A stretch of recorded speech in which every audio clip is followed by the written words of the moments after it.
Innal hamdalillah nahmaduhu wa nasta'inuhu wa nastaghfiruh wa na'udzu billahi min shururi anfusina wa sayyiati a'malina may yahdihillahu fala mudilla lahu wa may yudlil fala hadiya lahu wa asyhadu an la ilaha illallah wahdahu la syarika lahu wa asyhadu anna Muhammadan abduhu wa rasuluh amma ba'du. Ikhwatul iman, ahli makasan rahimakumullah.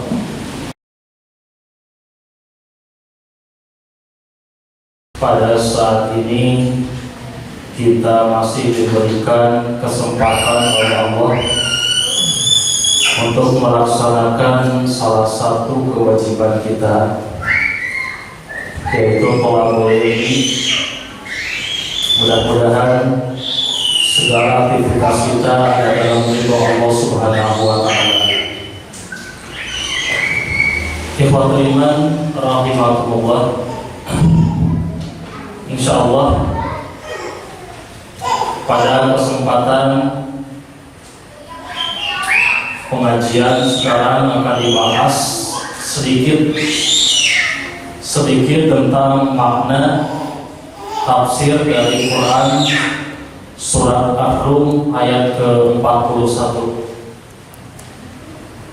Tidak akan terlalu panjang lebar karena waktunya sampai jam berapa? Sampai jam 5-an, jam 1 jam.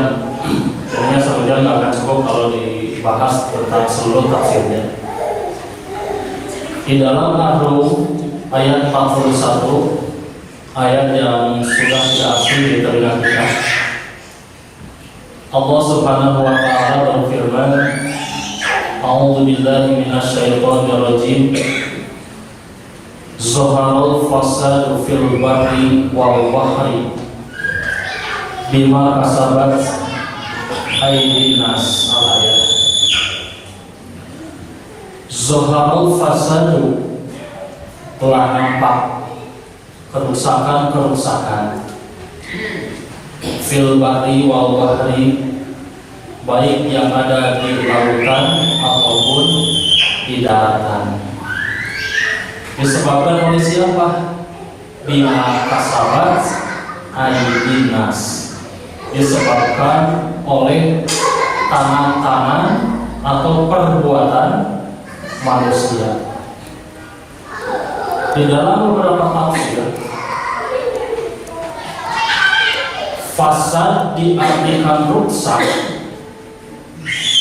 Ini bukan menunjukkan rusak hanya dalam segi duniawi saja, bukan. Tapi ketika Allah menyebutkan fasada, kerusakan di sini, menunjukkan perbuatan manusia itu bisa merusak kepada akhlak moral manusia, merusak kepada agama, merusak kepada hukum, dan merusak kepada dunia, baik di lautan atau di daratan. Maka kerusakan ini bisa terjadi pula dalam muamalah, ibadah.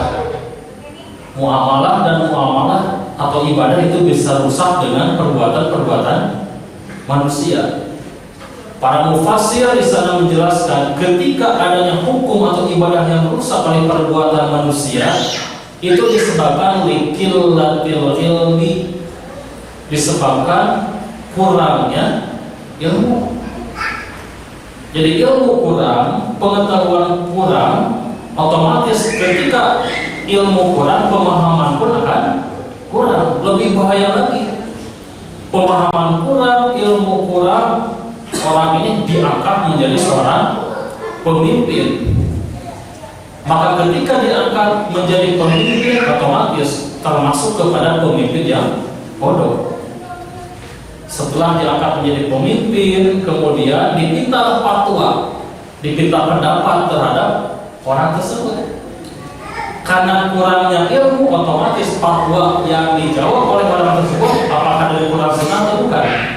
Bukan, tapi berdasarkan akal atau hawa nafsunya. Dengan itulah Rasulullah menyebutkan zaman seperti itu akan datang di mana ad-du'at, para dai, para ustaz, du'atun ila jahannam. Para ustaz pada waktu itu bukan menyeru kepada surga, tapi ustaz kiai ajuman akan menyeru kepada api neraka. Bahaya. Jadi ustaz teh tos ngajak karena neraka. Jadi bahaya. Ustaz tos itu kemodi lain ustaznya gitu kan. Nah, buat iman rahimakumullah.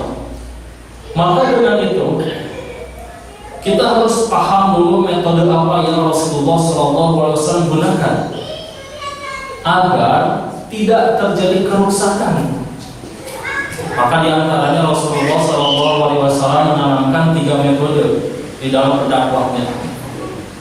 Metode yang Rasulullah SAW gunakan di dalam dakwahnya itu diantaranya adalah ada yang disebut dengan metode tilawatul Quran, metode tilawah, at-tilawah. Tilawah itu kadang diartikan dari tala dan seluruh tilawah itu diartikan membaca. Beda artinya dengan qiraah. Ada qiraah, ada tilawah. Tilawatul Quran, membaca Al-Quran.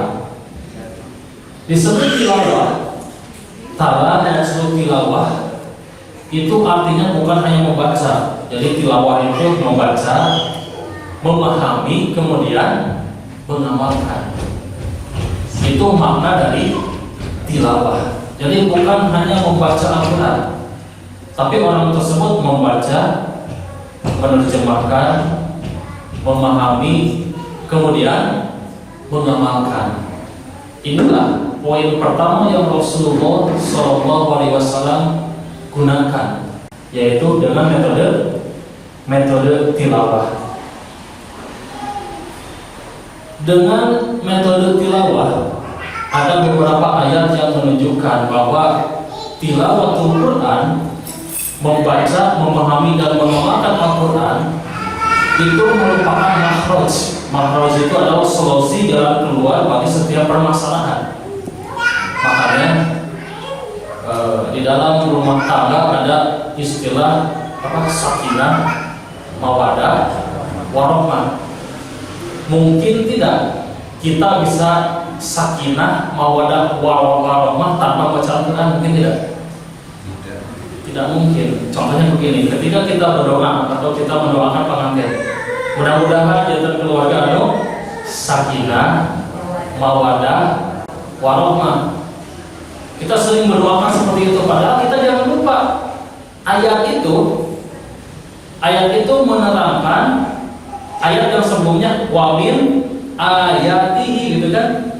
Wamin ayatihi, dan di antara tanda-tanda kekuasaan Allah ada ayatnya.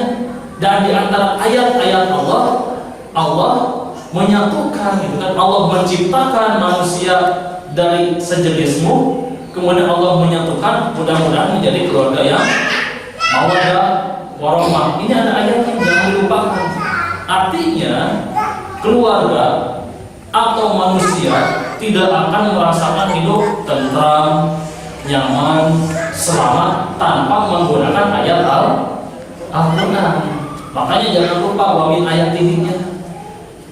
Ini yang pertama, metode tilawah. Yang kedua, metode yang digunakan Rasulullah SAW agar tidak terjadi al-fasad, yaitu metode zakiyun atau tazkiyah. Dikenal dengan kita ada istilah tazkiyatun nafs. Apa tazkiyah? Tazkiyah apa? Zaki, ada namanya zaki. Zakiyah, tazkiyah itu dalam arti tazkiyah itu bukan menyucikan, tapi tazkiyah itu dalam arti memisahkan dari sesuatu yang harus terpisah. Itu tazkiyah. Ibu bapak kalau ada daki itu harus dipisahkan tidak? Ada daki nempel dengan kulit harus dibersihkan tidak? Harus dibersihkan. Itu namanya tazkiyah. Itu namanya tazkiyah. Makanya sifat tazkiyah itu banyak sekali. Tazkiyah sesuatu yang harus dihilangkan, baik dihilangkan dalam muamalah ataupun dihilangkan di dalam ibadah. Apa yang harus kita hilangkan? Syirik, bid'ah, apalagi khurafat, tahayul, hal-hal yang bisa mencederai terhadap tauhid, maka kita harus tazkiyah. Makanya metode Rasulullah SAW menyucikan dulu, tazkiyah. Terkadang kita mengartikan ada tafriqoh, ada tazkiyah. Tazkiyah dengan tafriqoh itu berbeda. Kalau tazkiyah sesuatu hal yang harus dihilangkan. Ibadah itu harus benar menurut dasar dari Al-Quran dan As-Sunnah. Ketika ada hal-hal yang baru yang tidak ada dalilnya, maka di tazkiyah, bukan dibersihkan. Beda dengan tafriqoh. Kalau tafriqoh itu sesuatu yang seharusnya bersatu, ini malah dipisah-pisahkan, itu tafriqoh namanya. Makanya ada ayat yang menyatakan wala tafarraqu, janganlah kalian bercerai-berai. Itu tafriqoh namanya. Nah, dalam metode yang kedua ada yang disebut dengan tazkiyah. Di dalam Quran surah Al-Jumu'ah yang dijelaskan. A'udzubillahi minasyaitonir rajim. Walladzi ba'atsa fil ummiyina rasulan minhum, bukan rasulan minhum yatlu alaihim ayatihi wa yuzakkihim. Yatlu alaihim ayatihi wa yuzakkihim, kan? Wa yuzakkihim. Rasul, Allah mengutus Rasul dari kalangan kalian kepada orang yang buta huruf. Kemudian Rasul yatlu membacakan kepada mereka apa? Ayat-ayat Allah. Apa tujuannya? Wa yuzakkihim, untuk memisahkan yang seharusnya terpisah. Akidah harus selamat. Di dalam kata lain, tazkiyah itu bisa diartikan dengan merubah seseorang supaya menjadi orang, merubah manusia supaya menjadi manusia. Jadi manusia menjadi manusia harus dihilangkan dulu sifat-sifat yang luar manusianya, maka disebut dengan tazkiyah. Kita bisa ambil contoh kan Umar bin Khattab. Itu Umar bin Khattab itu bagaimana keadaan beliau waktu jahiliyah, betapa kerasnya beliau, betapa sangarnya beliau, sampai ada satu kisah, saya baca hadis, maka hadis yang belum diperiksa atau sahih atau dhaif, itu sampai menghuluskan pedang itu ke padang pasir sama batu itu sampai nyala. Kemudian Umar sempat berkata, siapa yang bisa berani melawanku, maka jawabannya adalah pedangku. Itu menunjukkan gagahnya dan galaknya Umar. Tapi ketika yatlu alaihim, dibacakan ayat-ayat oleh Rasulullah, kemudian ketika Umar mendengar bahasa Al-Quran, Umar bisa masuk Islam. Inilah yang disebut dengan tazkiyah. Ini metode yang kedua, adanya tazkiyah. Tazkiyah memisahkan yang seharusnya berpisah. Jadi tong campur adukeun agama teh. Cek ieu menang, arek kunut menang, arek teu kunut menang. Katanya anu kunut sae, anu teu kunut sae, anu teu sae mah anu teu salat. Nah, geus kacau itu. Ditaruh tentang masalah-masalah hukum. Bade kitu, maka bade kieu ge, maka jadi terkukuh hukum teh. Nah, tazkiyah mah sanes kitu. Tazkiyah mah misahkeun perkara anu kudu kan misah supaya ibadahna benar-benar ditampi ku Allah, maka kedah dihilangkan dina perkara anu nyabakeun ngahalangan antara ibadah urang ka Allah. Kunaon namina? Tazkiyah namina. Anu salajengna tazkiyah engke kalabat kana istilah penyucian, memisahkan. Engke patula patali tazkiyatul nufus, membersihkan hati, membersihkan jiwa teh berawalan ku ayana niat anu bersih atau nate qaulun salim. Aya Ustaz qaulun salim teh aya qaulun salim. Jadi hati anu bersih. Nah, qaulun salim di sini merupakan niat yang benar. Aya jalma ibadahna sarua, masjidna sarua, ngawasna sarua, satempat malihanan. Tapi aya jalmi nu hiji mah kenging pahala, nu hiji mah teu kenging pahala. Naon anu nyabab ngabedakeunana? Naon tah? Niat. Anu ngabedakeunana niat. Contoh yang lain, ada seseorang sholat berjamaah di masjid yang sama, waktu yang sama, imam yang sama. Ada orang yang diterima oleh Allah sholatnya, ada orang yang tidak diterima oleh Allah sholatnya. Mengapa bisa begitu? Apa yang bisa membedakan? Yaitu masalah niat muang sami. Ibu bapak niatnya naon? Nah, coba kalau saya lanjutkan deh, membahas niat ada niat terang, gitu. Lebih niat naon? Upami terterang niat, keuningan niat atau bahaya gitu ya. Bahaya. Niat naon niat? Niat. Berarti urang teh kudu niat heula gitu ya. Niat urang naon sadia naon? Upami teu aya niat ibadah ditampi moal. Tampi moal. Moal ditampi. Ibadah tanpa niat moal ditampi. Ibadah mah kedah aya niat, niatna kangge saha? Kami Allah, kalau lagi ayat niat dan ngawas dia. Nya aya, nah dirempek nya aya tuh. Jangan lihat ya, kita miliki niat. Orang sami ikut niat mah kalau ilmi. Tolong ilmi niat mah gitu nya. Nah, ibadah iman niat tina niabah. Atanapi niat teh aya anu hartoskeun. Ari kalimat niat teh tina kalimat nawat.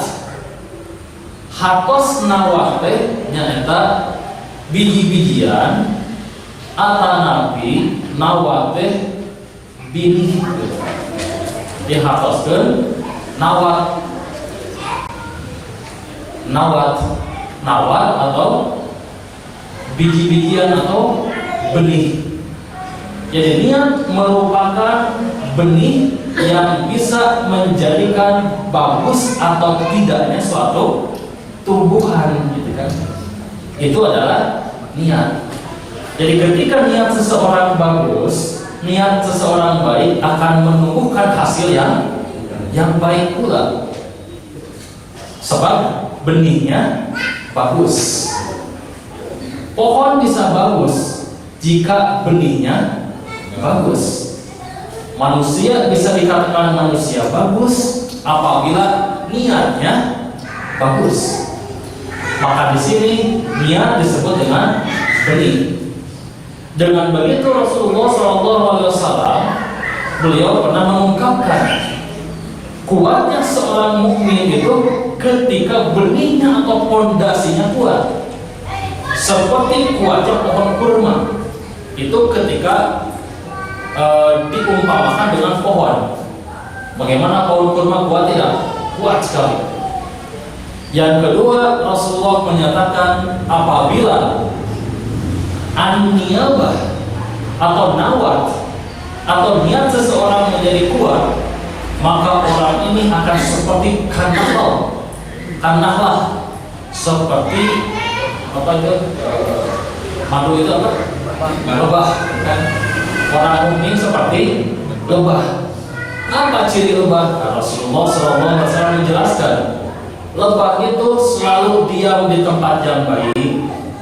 Makanan pun yang dia makan perkara yang baik. Apa yang dia keluarkan baik pula. Berupa apa? Madu. Tapi ketika ada yang menyakiti, maka nah, itulah seorang mukmin. Orang mukmin itu bukan diam saja. Saudara kita diduga misalkan sedang dicegah dan dibantai, diam ya dua seperti iya, tidak gitu. Orang mukmin ketika niatnya kuat seperti lebah. Al-Quran menjelaskan orang mukmin ketika nawabnya niatnya bagus, maka Allah mengungkapkan kasyajarati thayyibah, kasyajarah thayyibah, seperti pohon yang sangat bagus. Apa kata Allah? Wa asluha akarnya kuat kata Allah. Orang mukmin akarnya kuat, niatnya kuat, akidahnya kuat. Rantingnya kemudian menjulang ke langit kata Allah. Setelah begitu buah-buahannya bisa menghasilkan tanpa musim. Apa artinya? Allah mengungkapkan ketika seorang mukmin niatnya bagus, akidahnya kuat, maka ketika berdoa yang dimaksud dengan rantingnya menjulang ke langit, salah satu mufassir mengungkapkan ketika dia berdoa maka doanya pasti akan langsung diijabah. Inilah bermula dari niat. Makanya niat harus dibersihkan dulu. Nah, bisa jadi sekarang banyak sekali para dai, banyak sekali para ulama, para ustaz ceramah. Apakah menyatukan umat? Tidak. Bahkan adanya tafriqah yang seharusnya tazkiyah, ini malah tafriqah perpecahan umat sekarang. Ini apa yang terjadi? Bisa jadi orang yang ceramah, orang yang dakwah tersebut niatnya bukan lillahi kalimat kita, bukan. Bisa jadi itu disebabkan karena adanya hawa nafsu, karena adanya ada unsur dan sebagainya. Nah, inilah niat yang pertama. Kemudian poin yang ketiga, Rasulullah SAW menjelaskan, atau poin yang Rasulullah SAW gunakan di dalam dakwah supaya tidak fasad atau hancur, adanya taklim, pembelajaran, taklim. Yang pertama apa tadi? Adanya tilawah, yang kedua tazkiyah, yang ketiga taklim. Ini dengan taklim menguji keilmuan kita setelah kita membaca Al-Quran, membaca Al-Hadis, menelaah, membahas, mengamalkan. Yang kedua misalnya tazkiyah, setelah kita tahu dalil-dalilnya, setelah kita tahu ayat-ayatnya, kita berusaha untuk menghilangkan hal-hal yang harus kita hilangkan. Syirik dihilangkan, bid'ah dihilangkan, iri, dengki, hasad dan sebagainya dihilangkan. Baru yang ketiga adalah taklim. Apa guna taklim? Sangat bermanfaat. Terus digali, diproses sekian banyak tentang keilmuan supaya menghasilkan produk yang bagus. Jadi produk yang bagus dihasilkan dari proses yang bagus pula. Informasi yang kita terima itu sangat banyak sekali, tapi bisakah kita memprosesnya sehingga kita menghasilkan produk yang bagus? Nah, ini masalah taklim. Sekarang banyak di dalam beberapa pendapat, misalkan di dalam pendapat takbiran ya, masalah takbir Idul Fitri itu kan rupa-rupa, ada yang dari sore kan ya, waktu asar kan ada yang takbiran, ada waktu maghrib, ada waktu subuh, ada waktu keluar dari rumah. Itu banyak sekali. Di antara dalil yang digunakan itu surat Al-Baqarah 128 itu. Walitu milul iddata walitu kabbirullaha ala ma hadakum. Kesana dalilnya. Sempurnakanlah hitungan. Setelah beres 29 atau 30 hari barulah kalian takbir. Nah, dengan ayat itu ada yang berpendapat takbiran bisa waktu sore, bisa waktu maghrib, bisa waktu malam, subuh, atau keluar dari rumah menuju kepada musola. Ini pendapat. Dengan takwil kita simpel menjawabnya. Kita jawab saja. Apa Rasul tahu terhadap ayat yang tadi dibacakan, walitu birul idata walitu kabirullah ala mahadakum? Rasul tahu tidak terhadap ayat itu? Tahu tidak? Dia pasti tahu. Pertanyaannya, amalan Rasulullah ketika takbiran kapan? Apakah waktu sore? Apakah waktu setelah maghrib? Atau pas keluar dari rumah menuju musola? Dalil mengungkapkan Rasulullah takbir keluar dari rumah menuju lapangan. Udah beres itu aja. Rasul tahu terhadap ayat itu. Nah, ini dalil. Salah satu itu taklim namanya. Dengan taklim. Banyak hadis yang sering digunakan oleh kita itu, salah satunya hadis tentang ibu bapak pernah menengok orang yang sakit. Pernah punya keyakinan tidak ketika sahibul bait yang punya rumah itu nyuguhan memberikan makanan kepada yang nengok, kemudian yang nengoknya mau minum mau makan, tidak, karena takut pahalanya habis. Pernah punya keyakinan seperti itu? Pernah. Ada hadisnya tidak? Ada hadisnya. Riwayat Al-Hakim ada, riwayat Imam Ahmad ada, semua riwayatnya ada di sana. Ada beberapa riwayat. Idza da'a ahadukum maridun fala yaqul indahu syai'an. Apabila kalian menengok seseorang yang sakit, maka janganlah kalian makan sedikit pun di rumah orang yang sakit itu, jangan. Fa innahu khawdun min yadihi.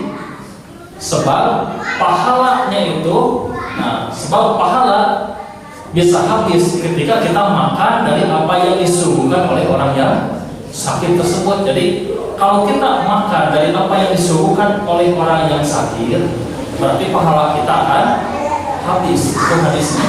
Pertanyaannya, hadis itu sahih tidak? Itu pertanyaannya. Hadis itu sahih tidak? Nah, itu taklim. Inilah taklim yang harus kita gali. Setelah digali, ternyata hadis itu terdapat di dalam riwayat Ad-Dailami, di dalam Musnad Firdaus. Saya teliti, hadis itu terdapat rawi bernama Utsman bin Abdurrahman Al-Waqis. Dia seorang perawi yang matruk, munkarul hadis, seorang rawi yang ditinggalkan hadisnya, bahkan sebut matruk. Tingkatan yang kedua disebut dengan rawi yang bahkan tuhmah bil kadhib, tertuduh pendusta. Jadi hadis itu termasuk hadis munkar yang tidak bisa dijadikan hujah, tidak bisa. Nah, itu taklim. Jadi pertanyaannya, boleh tidak kita makan minum di rumah orang yang sakit? Boleh tidak? Boleh. Hari di subuhan mah, boleh. Nah, entong mana? Jangan meminta, gitu kan? Cing tentunya subuhan pasien tua jauh-jauh, belum setuju gitu. Nah, beda lagi kalau begitu. Nah, secara hukum boleh. Hadis yang tadi larangan makan minum di rumah orang yang sakit ketika kita menolak orang yang sakit, hadisnya tidak bisa diamalkan.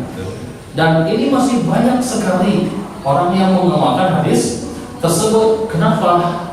Taklim yang kurang. Makanya ada tiga proses. Yang pertama apa tadi? Tilawah. Bukan hanya membaca, tapi adanya membaca, menerjemahkan, memahami, kemudian mengamalkan. Adanya tazkiyah, berkaitan dengan hati harus bersih. Kemudian yang ketiga adalah taklid. Dengan 3 proses ini akan menghasilkan produk yang hebat. Seperti kalau pohon Allah mengungkapkan dalam Quran Surat Ibrahim, yaitu seperti pohon yang kuat akarnya kuat, kemudian rantingnya menjulang karenanya ketika berdoa, maka doanya pasti akan diijabah. Inilah yang dimaksud dengan seseorang benar ketika berdakwah, yang benar menggunakan 3 pola yang Rasulullah SAW ajarkan. Yang paling pertama yang harus kita kuasai adalah niat dulu harus bersih. Sebab dengan niat akan melahirkan hal-hal yang baik pula. Saya ambil contoh sedikit saja. Ketika niat bersih, jangankan ibadah, muamalah pun akan baik. Saya ambil contoh begini. Ibu ketika bikin kopi untuk bapak, terus si bapaknya itu bagel. Niat kita bersih membikinkan kopi untuk si bapak.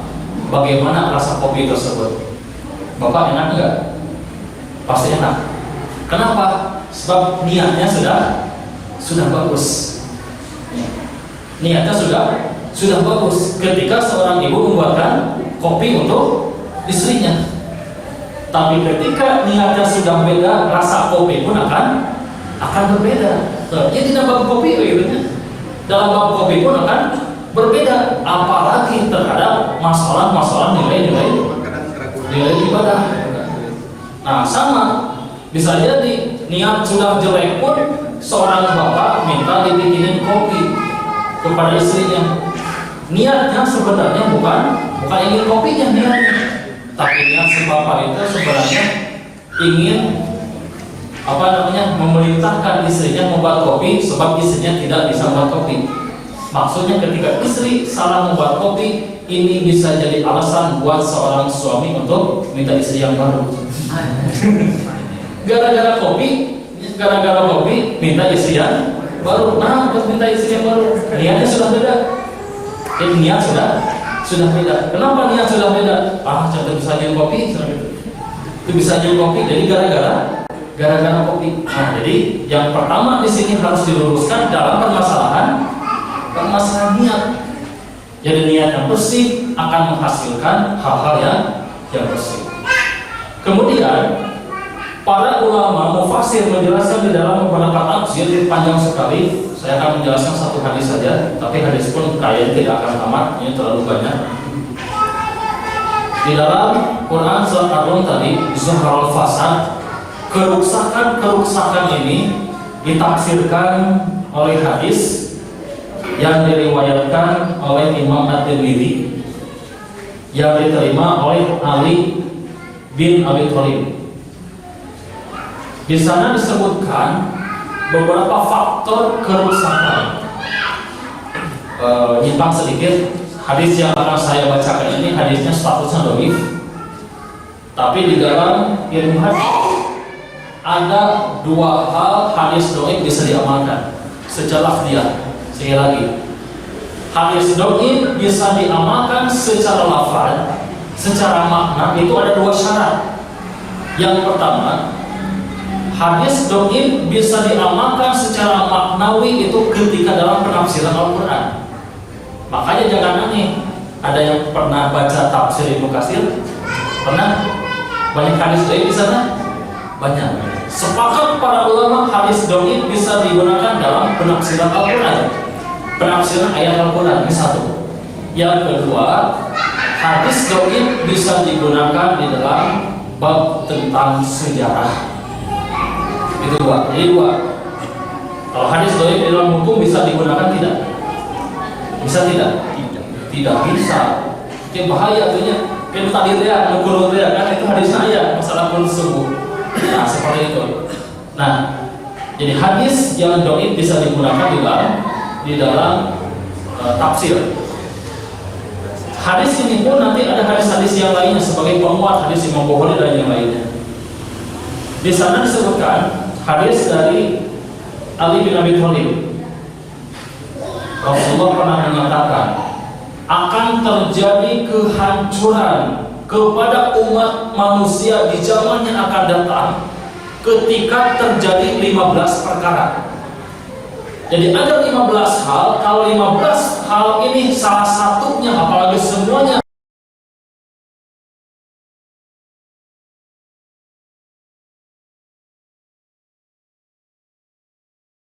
apa 15 hal ini? Yang pertama adalah al-magnamu dualan. Al-magnamu dualan, apabila kekuasaan atau jabatan dijadikan untuk mencari kekayaan. Yang pertama. Ini yang pertama. Jabatan, kekuasaan, yang jadi pejabat tujuannya untuk mencari kekayaan. Itu untuk mencari kekayaan. Ada riwayat-riwayat yang lain yang mengungkapkan yang paling aku takutkan kata Rasul ada beberapa hal, di antaranya para ulama yang munafik. Yang kedua, pemimpin yang zalim. Ini dua hal yang Rasulullah SAW takutkan. Kenapa adanya para ulama yang munafik? Lihat di dalam Quran surat Al-Mujadilah ayat ke-16 itu 16 kalau nggak salah. Al-Mujadilah ayat ke-16, di sana Allah menyebutkan a'udzubillahi minasyaitonirrajim, alam tara ilal ladzina tawallaw qauman ghadiballahu. Tidakkah kau perhatikan ada orang di mana orang ini akan tawallau menganggap atau sahabat dalil, teman dalil, bergaul, kemudian bergaulnya kauman ghadiballah, dengan satu kaum yang dibenci oleh Allah. Mau minkum wala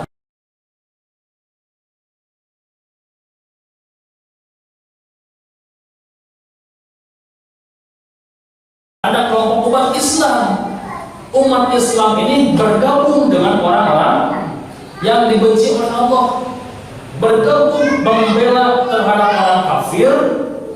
Kemudian ya lamuna, umat Islam ini tahu terhadap kebohongan mereka, kebohongan orang kafir, tahu mereka itu sudah berbohong, tapi oleh mereka kebohongannya itu dipercayai.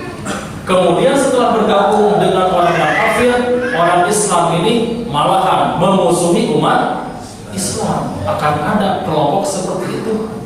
Jadi umat Islam yang paling bahaya bukan hanya umat Islam saja, tapi kauman ghadiballah yang dimaksud di sini adalah akan timbulnya al-ulama, para ulama, para kiai, ajunan ustaz, gabungan dengan orang-orang yang kafir, membela mereka dan memusuhi umat Islam. Udah seperti itu. Nah, ini diterangkan di dalam Al-Mujadilah. Ketika terjadi seperti itu, maka akan terjadi kehancuran. Ya, tinggal sekarang kita bertanya, kita introspeksi di zaman sekarang di Indonesia, apakah hal ini sudah terjadi? Sudah. Ayat Al-Quran sudah jelas, hadis pun sudah jelas. Ini yang pertama. Nah ini, ketika terjadi seperti itu kan akan terjadi 3 fitnah kan. Jadi ketika terjadi seperti itu akan terjadi 3 fitnah kata Rasul. Ada fitnah akhlas, ada fitnah as-saro, ada fitnah duhaimah. Fitnah akhlas itu adalah harbun wa harbun. Fitnah akhlas itu harbun wa harbun, yaitu ketika penguasa menzolimi kepada rakyatnya, kemudian merampas semua apa yang harus dinikmati oleh rakyatnya. Itulah yang disebut dengan fitnah akhlas, harbun wa harbun. Sudah terjadi belum? Sudah. Masih tidak. Yang kedua, fitnah yang kedua ada fitnah as-saro. Fitnah as-saro itu fitnah kebencian. Akan timbul umat yang akan datang di umat sekarang, kebencian bukan hanya kebencian antara beda negara, beda suku, beda wilayah, bukan. Tapi kebencian ini akan terjadi di lingkungan kita sendiri, satu lingkungan, satu tempat, tapi kebencian yang amat sangat. Saya baca di dalam ensiklopedia ini, itu unik, ada ulama kontemporer memberikan makna. Fitnah as-sara merupakan kebencian-kebencian yang akan dilakukan, yang akan timbul dari umat Islam disebabkan masalah yang sepele sekali. Saya ambil contoh kemarin di tempat saya itu. Ada satu jamaah di tempat saya. Jamaah itu sama, masjidnya sama, ngajinya pun sama, ustaz yang sama, ya saya sendiri yang sama satu jamaah. Hanya gara-gara beda pemilihan lurah itu jadi musuhan bikin kainan. Dia itu awas jangan sampai gitu ya. Jadi hanya gara-gara beda pilihan lurah, udah berapa bulan, 1 bulan kemarin, sampai sekarang masih bermusuhan. Sampai sekarang masih bermusuhan. Nah, jika terjadi hal seperti itu, fitnah as-sara berarti sudah muncul. Jadi kebencian akan timbul di umat manusia. Yang ketiganya adalah fitnah duhaimah. Fitnah duhama, ada duhaimah dan duhama. Itu merupakan fitnah yang akan timbul, di mana fitnah ini Rasulullah menyatakan fitnah ini akan kena kepada semua umat Islam di antaranya. Maka akan ada orang yang ketika pagi dia beriman, sore sudah menjadi kafir. Pagi masih beriman, sore menjadi kafir. Pada waktu itu kata Rasulullah, umat manusia hanya ada 2. Ada iman tanpa munafik, ada iman dengan munafik. Jadi pada waktu itu ada orang yang benar-benar tidak munafik, dan ada orang-orang yang munafik. Jadi ada 2 golongan pada waktu itu. Namanya fitnah duhama. Bahkan di dalam beberapa syarat kan dijelaskan fitnah duhama itu adalah dalam artian samar, tidak jelas. Apa maksudnya? Akan datang kepada umat Rasulullah berupa informasi-informasi yang tidak jelas, sehingga umat Islam pada waktu itu tidak bisa membedakan apakah ini benar atau salah. Samar. Kita tidak bisa membedakan ini berita yang datang kepada kita itu benar atau salah. Itu samar, duhama. Dengan bahasa lain itu sekarang bahasanya apa? Hoax, gitu kan? Hoax. Berarti hadis ini sudah cocok dengan zaman sekarang, cocok lagi gitu ya. Ini benar dalil, kan bukan cocok paromi, dalil. Nah, yang kedua, jam 5 kan? Sampai jam 5 apa itu? Sisanya nanti. Yang kedua, yang menyebabkan al-fasad, kerusakan di dunia, di daratan, di lautan, kemudian ibadah, hukum dan yang lainnya. Yang kedua, wal amanatu magnaman. Wal amanah magnaman. Apabila amanah sudah jadi rebutan. Ini kan ada di Bukhari ya? Ada. Amanah sudah jadi rebutan. Jadi pada menginginkan menjadi pemimpin, kan? Pada ingin menjadi pemimpin. Apa tujuannya? Tujuannya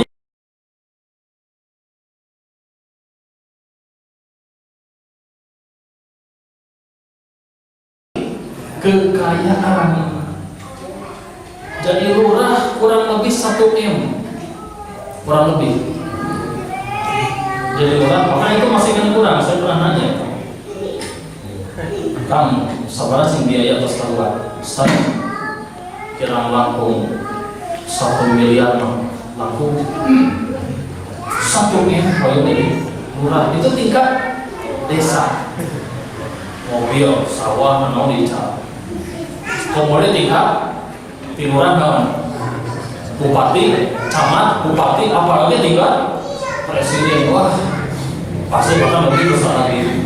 Ketika menjadi pejabat, apa yang dipikirkan? Nah, itu kan? Itu pertanyaannya. Apa yang dipikirkan? Apakah untuk membenarkan sistem atau yang lainnya? Bukan. Menurut ketika jadi lurah bagaimana cara mengembalikan uang yang sudah dikeluarkan. Tapi lurah di sini insya Allah akan begitu. Insya Allah. Ada lurah di sini? Lurah, kalau lurah kan ditunjuk. Oh, lurah kami tunjuk. Kalau di sini kan di sini mah kades ya. Berarti selamat ya di sini, udah kota kan. Kalau di sana sih kabupaten. Nah, jadi itu. Ini yang kedua. Di dalam hadis yang lain ada 5 undangan, bencana Allah datang kepada umat manusia. 5 undangan bencana Allah datang kepada umat manusia. Di antara 5 perkara itu Rasulullah menyatakan apabila zakat sudah tidak dipandang wajib. Salah satu azab yang akan datang kepada manusia yaitu azabnya Allah tidak akan menurunkan hujan. Kan dalam hadisnya Allah tidak akan menurunkan hujan. Pertanyaannya, hujan rahmat atau azab? Nah itu pertanyaannya. Hujan rahmat atau azab? Ada tidak hujan sebagai azab? Ada tidak ayatnya? Sebenarnya tidak. Hujan itu adalah rahmat Allah. Pertanyaannya, tapi kok kenapa baru 1 kali 2 hujan menjadi banjir? Di sini banjir nggak? Di Bandung banjir. Tadi pas saya berangkat ke sini, naik gojek dulu, itu banjir itu. Citarum rumah sampai banjir. Rumah itu hampir 2 meter. Padahal hujannya baru 2 kali. Banjir. Ternyata hadis itu menyatakan kata Rasulullah, walau baha'ima. Itu uniknya nih hadis. Walau baha'ima, kalaulah Allah tidak sayang kepada binatang-binatang, maka Allah tidak akan menurunkan hujan. Jadi tujuan hujan yang Allah turunkan bukan untuk manusia, tapi untuk hewan. Wajar ketika Allah menurunkan hujan terjadi banjir. Maka jelas ayat ini menjelaskan bima kasabat aydin nas. Kerusakan itu ditimbulkan oleh manusia itu sendiri. Nah ini. Jadi kalau membaca tilawah bukan qiraah tapi tilawah berat sebenarnya. Tadi 5 baru diterangkan 1, ini 15 baru diterangkan 2. Jadi sebenarnya PRT-nya. Tenang, kayak di sini ada Ustaz Kolbun Salim nanti diteruskan. Ada Ustaz Mufti di sini juga, Ustaz Mufti dari Cianjur. Banyak Ustaz di sini nanti teruskan ya Ustaz ya. Ini waktunya nih. Tinggal diteruskan hadis-hadisnya. Panjang hadis-hadisnya tentang kondisi zaman sekarang atau kerusakan zaman sekarang itu disebabkan oleh perbuatan manusia. Yang pertama adalah ketika seseorang ingin menjadi pejabat kekuasaan, tujuannya mencari kekayaan. Kemudian yang kedua, apabila amanah sudah menjadi rebutan. Kemudian wazakatu maghroman, ini yang ketiga. Wazakatu maghroman, ketika zakat sudah dianggap merugikan. Rugi jangan zakat teh. Kalau sudah ada timbul seperti itu, tidak cocok dengan hadis yang tadi. Yaitu seseorang menganggap zakat sudah tidak wajib lagi, berarti azab Allah akan datang. Di antaranya Allah tidak akan menurunkan hujan. Kalau bukan karena binatang, Allah tidak akan menurunkan hujan. Jadi hujan yang Allah turunkan hanya untuk binatang, wajar. Kalau ketika sekali 2 kali hujan, maka terjadi banjir, wajar. Sebab hujan yang Allah berikan ternyata untuk binatang, kan berat kalau udah kesana, berat sekali. Kemudian yang keempat, wata'ar rajulu zawjah. Yang keempat, kecelakaan dan kerusakan itu wata'ar rajulu zawjatahu. Ketika seorang suami terlalu taat, tunduk, patuh, siun ka pamajikanana. Sosis. Ini bahaya. Ya, DKI apa DKI? Di bawah kendali istri. Wah, di bawah kendali istri.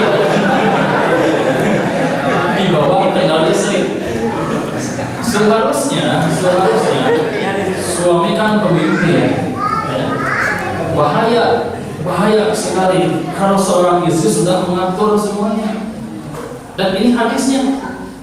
Yang harus mengatur siapa? Suami semuanya. Wajar ibu capek mau berwadah, cuci piring.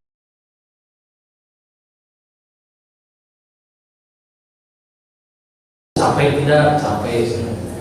Mau dibantu? Ibu mau dibantu tidak untuk mencuci? Mau ya. Mau dibantu supaya ada pembantu yang lain. Nah, suami memberikan solusi yang terbaik. Bacain tilawah. Baca ayat Al-Qur'annya. Masna, wasulasa, waruba. Ibu, ini solusinya nih kata Allah, supaya ibu tidak capek ketika mengurus anak. Ketika tidak capek, supaya tidak capek itu ngepel dan yang lainnya. Nih, kita tingkatkan keimanan kita. Bahasanya kan tilawah tadi juga kan? Tilawah, namanya qiraah. Nah, rata-rata yang membaca surat Masna wasulasa waruba itu baru qiraah. Baru membaca, seharusnya tilawah. Pahami apa tujuan tilawah? Ibu, ini ada ayat yang selanjutnya, gitu kan bahasanya. Masna, kita tingkatkan keimanan kita. Kan rumah tangga ke seberapa tahun? Nah, ke 10 tahun. Kadang istri bini jadi dua istri, gitu kan. Jadi kita bantu kan ibu teh kan dua wadah baru yang banyak bantu kan. Itu tilawah. Setuju tidak? Istri setuju tidak? Ah, tidak setuju. Baca cerita tapi kata mah eta cerita adil begitu. Adil lagi sebenarnya padahal dalam beberapa hadis memang kesuksesan dan kejayaan seorang suami itu ada di dalam doa min zawjatihi. Jadi kesuksesan, keberhasilan seorang suami itu tidak bisa dipungkiri, tidak bisa dihilangi. Itu ada di balik doa seorang istri yang solehah. Itu benar. Itu baru satu istri yang berdoakan. Ya, itu baru satu istri yang berdoakan. Apalagi dua istri yang berdoakan, berarti suami akan lebih sukses. Nah, berarti jika ibu ingin suaminya sukses, lebih sukses lagi, perbanyaklah berdoa dan ridhoilah kenapa istri yang selanjutnya. Ini YouTube-nya, dia mau baca gitu. Bahaya.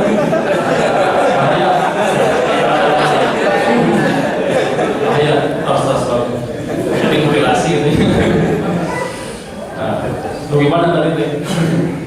Seorang istri bukan hanya atau seorang suami tidak boleh tunduk taat kepada istri, itu akan ada kehancuran. Seorang istri itu membantu sifatnya. Maksud membantu di sini adalah membantu ketika seorang suami merasa jenuh dan sebagainya. Jadi seorang istri berperan sebagai pembantu menyumbang pikiran kepada seorang istri. Kemudian yang selanjutnya, yang kelima adalah wa'aqqa ummahu. Kehancuran itu apabila seorang anak mendurhakai kepada ummahu, kepada ibunya. Mendurhakai kepada ibunya. Ini poin yang kelima. Kenapa disebut seorang ibu? Sebab di sini beberapa hadis dijelaskan. Sahabat bertanya, "Ya Rasulullah, antara ibu dan bapak, siapa yang harus aku dahulukan datangnya?" Rasulullah menyatakan ummuhu, baru abuka, gitu kan? Jadi ibumu, kemudian ayahmu.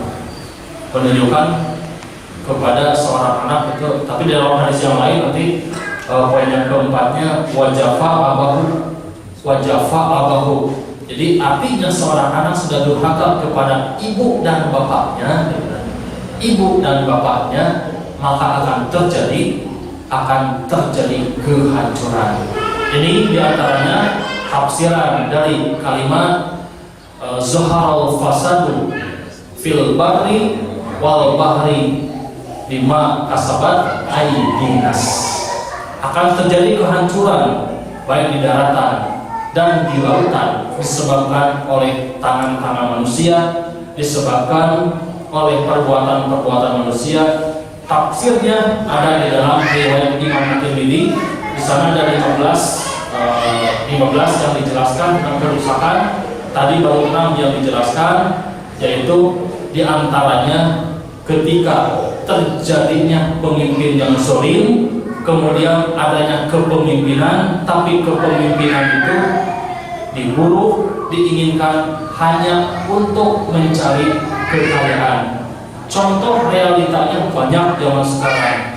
Banyak istilah kebakaran hutan, banyak kan? Kebakaran hutan dan yang lainnya. Sebenarnya bukan hutan, kebakaran hutan itu sebenarnya dibakar dan sebagainya. Apa tujuannya? Tujuannya untuk dijadikan tempat-tempat yang lainnya, tempat usaha dan yang lainnya. Jadi di mata sahabat Aidinas itu benar-benar diantaranya pemimpin yang zalim. Dengan kezaliman itulah akan merusak daratan, merusak lautan, merusak moral, akhlak, kemudian merusak dalam tatanan ibadah juga akan dirusak. Kok kenapa ibadah akan rusak? Banyak sekarang para ulama yang menjelaskan dengan penjelasan yang salah. Sekarang banyak sekali yang menghina terhadap Islam. Jadi Islam sekarang lagi diobok-obok, lagi diabuk-abukan, lagi dihancurkan. Baik penghancuran dengan Al-Quran dan Al-Hadisnya. Banyak sekali sekarang riwayat-riwayat di mana riwayat-riwayatnya dimanipulasikan. Salah satu contohnya saya baca sendiri dalam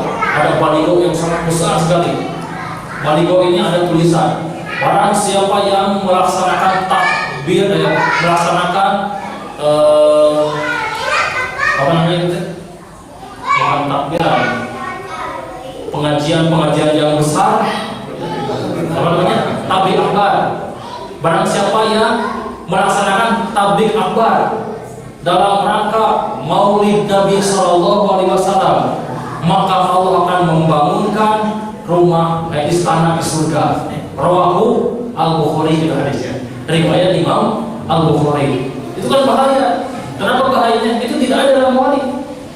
Dalam Al-Bukhari tidak ada hadis seperti itu. Ini penulisan ngarang hadis kita HR Bukhari. Barang siapa yang melakukan tabligh akbar dalam rangka Maulid Nabi itu kan, saya baca sendiri di fotonya. Itu pernah dipotong, pernah diguru, pernah di-share pada waktu itu. Nah, ini hal-hal yang sangat salah kaprah seperti ini. Maka benar yang Rasulullah SAW takutkan, yaitu pemimpin yang zalim dan ulama yang munafik yang disebut dengan ulama su.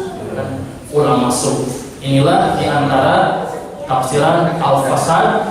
Adapun poin yang ketujuh, ke-8 dan seterusnya, insya Allah nanti ada Ustaz Fadul Salim dijelaskan sama beliau hadis-hadis yang seterusnya. Soalnya ini masih panjang sekali hadis-hadis terkait makna dari Al-Fasadu fil barri wal bahri bima kasabat Aidinas ini ditafsirkan diantaranya ada 15 poin di dalam riwayat Imam At-Tirmidzi. Itu kiranya yang bisa disampaikan. Itu jam 5 lebih. Sebelum ditutup, tadi katanya ada pertanyaan, tanya jawab dulu, silakan.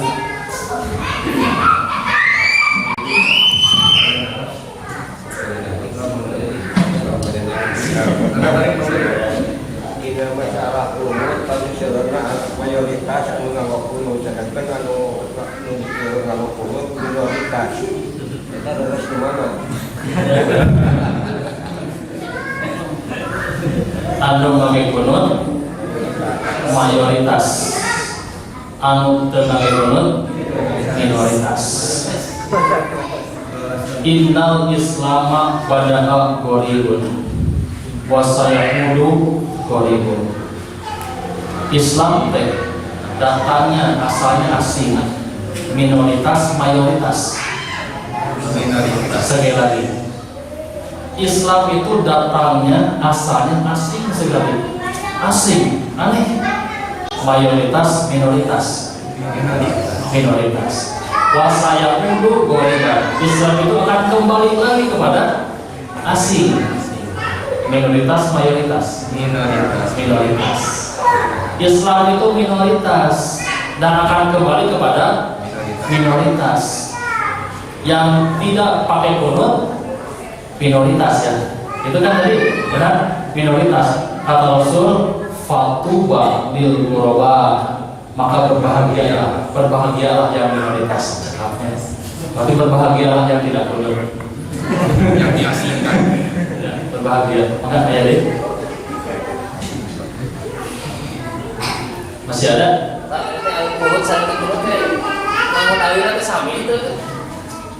Sami dari rumah itu ayu saat tadi ban menerangkan teh kayak jalur nama kunut najilah gitu dah gitu. ya. Kunut hadisnya seger. Di antara jalur yang digunakan itu ada beberapa jalur hadis. Kunut ada kunut nazilah, ada kunut khusus subuh, ada kunut witir. Jadi hadis ada 3. Selama penelitian terkait kunut subuh secara khusus, itu tidak ada satupun hadis yang selamat. Tidak ada. Rata-rata hadisnya fihi manakir, munkar. Bahkan hadis yang sahih, ada sahabat yang ditanya. Sahabat tersebut menjawab, fahiyya bid'atun. Kunut mengkhususkan di waktu kunut subuh adalah bid'ah. Adapun hadis-hadisnya adalah semuanya dhaif, termasuk kunut witir. Yang sahih itu satu, kunut tentang kunut nazilah. Itu yang sahih gitu kan. Tapi kalau ini masalah ijtihadiyah, masalah khilafiyah, nah kita tidak bisa memvonis yang kunut pasti masuk neraka, tidak. Ya tidak begitu kan. Kalau ini masalahnya khilafiyah, ijtihadiyah. Tapi selama kita tadi dalam judulnya tilawah. Tilawah itu kan membaca, menelaah, memahami. Maka hadis-hadis tentang kunut khusus kunut subuh tidak ada yang sahih. Tentang kunut itu adanya kunut nazilah itu sahih gitu. Kalau kunut nazilah itu sahih. Tapi sekali lagi, ketika itu terjadi permasalahan khilafiyah, kita tidak diizinkan dan kurang beradab ketika kita berkata orang yang kunut subuh itu masuk neraka. Tidak, itu khilafiyah kan. Hanya menurut kita hadis tentang kunut subuh hadisnya dhaif gitu saja. Kita tidak mengamalkan karena hadisnya dhaif. Gitu. Kalau sahih kita laksanakan, hanya dhaif makanya kita tinggalkan. Ada lagi? Tidak ada pertanyaan, Ustaz? Tamat dulu aja jangan. Sebutkan 5 buat gitu. Ada 15 tadi, sebutkan 5 buat dengan dijelaskan. Saya nama cerita ya. Masih ada? Nah, ya ini boleh disebutkan.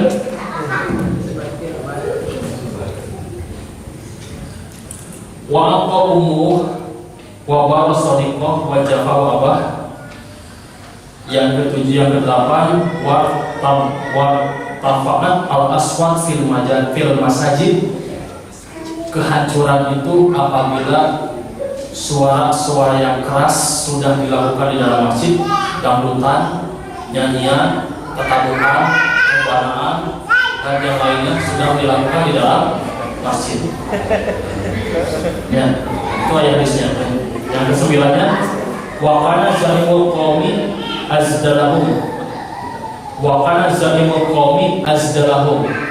Apabila para pemimpin akhlaknya sudah sangat jelek sekali. Jadi para pemimpin bahkan tingkat RT, RW, lurah,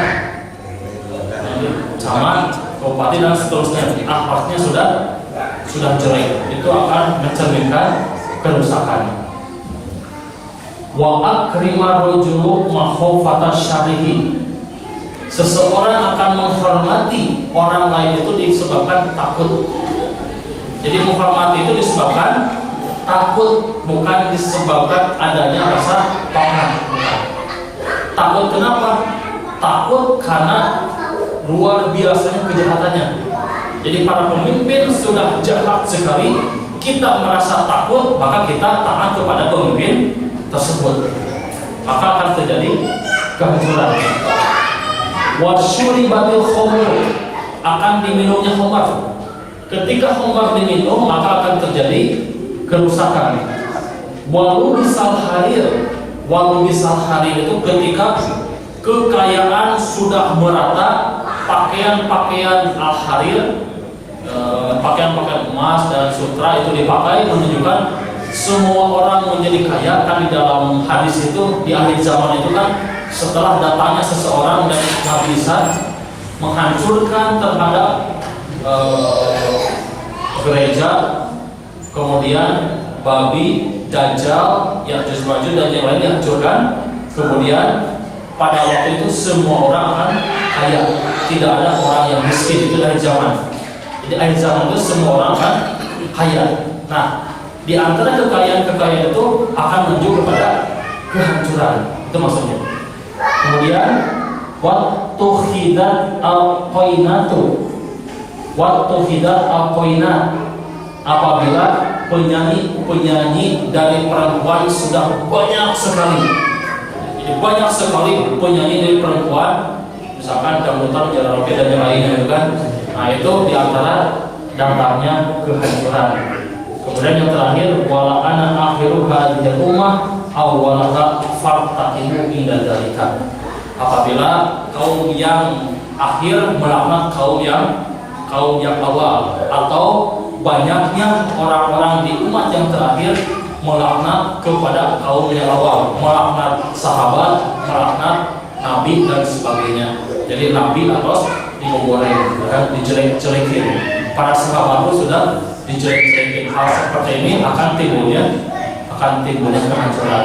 Nah, ini 15 poin tentang kehancuran yang Allah sebutkan, bukan karena apapun, tapi di sini Allah menyebutkan bima kasabat aydin nas. Jadi kehancuran itu disebabkan oleh perbuatan manusia. Itu kiranya yang bisa disampaikan. Sebenarnya ini masih panjang sekali yang selanjutnya. Insya Allah nanti dilanjutkan sekali lagi Ustaz Bagus Salim gitu ya, lebih lengkapnya lagi karena waktu sudah menunjukkan pukul 5:30. Mudah-mudahan dari pemaparan dari awal sampai akhir bisa menjadi ilmu dan tazkirah bagi kita semua. Sebelumnya mohon maaf apabila ada kesalahan baik ucapan dan yang lainnya. Yang benar itu datang dari Allah, yang salah datang dari pribadi saya sendiri. Akhir kalam, Rabbana atina fid dunya hasanah wa fil akhirati hasanah wa qina adzabannar. Aqulu qouli hadza wa astaghfirullah li wa lakum. Wassalamu alaikum warahmatullahi wabarakatuh.